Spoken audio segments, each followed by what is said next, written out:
છે. હું standard 3rd માં ભણું છું. હું આજે બાબા સાહેબની વિશે બોલીશ. गरज उठे गगन सारा, समुंदर छोड़े अपना किनारा. गरज उठे गगन सारा, समुंदर छोड़े अपना किनारा.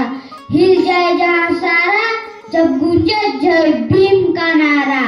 प्रेम से बोलो जय भीम, सारे बोलो जय भीम, जोर से बोलो जय भीम. धन्यवाद. આજે મારે તમને બધાને એક મહત્વની વાત કરવી છે.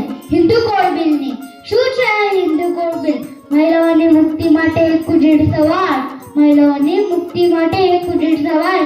હિન્દુ કોડ બિલમાં મહિલાઓને અનેક અધિકાર મળ્યા. પિતાની સંપત્તિમાં અધિકાર, પતિની મિલકતમાં અધિકાર, આંતરજાતીય લગ્નનો અધિકાર, છૂટાછેડાનો અધિકાર, દત્તક લેવાનો અધિકાર, નોકરિયાત મહિલાઓને પ્રેગ્નન્સીની જે રજા મળે છે ને એ પણ બાબા સાહેબની દેન છે.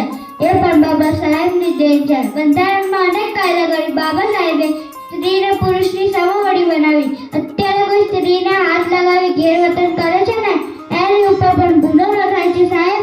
એની ઉપર પણ ગુનો નોંધાય છે. હું તો મારા મુક્તિદાતાને ઓળખી ગઈ, તમે ક્યારે ઓળખશો? હું તો મારા મુક્તિદાતાને ઓળખી ગઈ, તમે ક્યારે ઓળખશો? જો બાબા સાહેબ ના હોત તમારું જીવન સંસાર હોત. જો બાબા સાહેબ ના હોત તમારું જીવન સંસાર હોત. એટલે જ મારા ભારત દેશની તમામ સ્ત્રીઓના ગુજરાતીઓની પાછળ માત્ર ને માત્ર બાબા સાહેબનું જ હાથ છે. ગુજરાતીઓની પાછળ માત્ર ને માત્ર બાબા સાહેબનું જ હાથ છે. આ વાત ગાંઠ બાંધી લેજો, ગાંઠ બાંધી લેજો, ગાંઠ બાંધી લેજો. જય ભીમ. જય ભીમ. જય ભીમ. બોલો ફરી પાછો.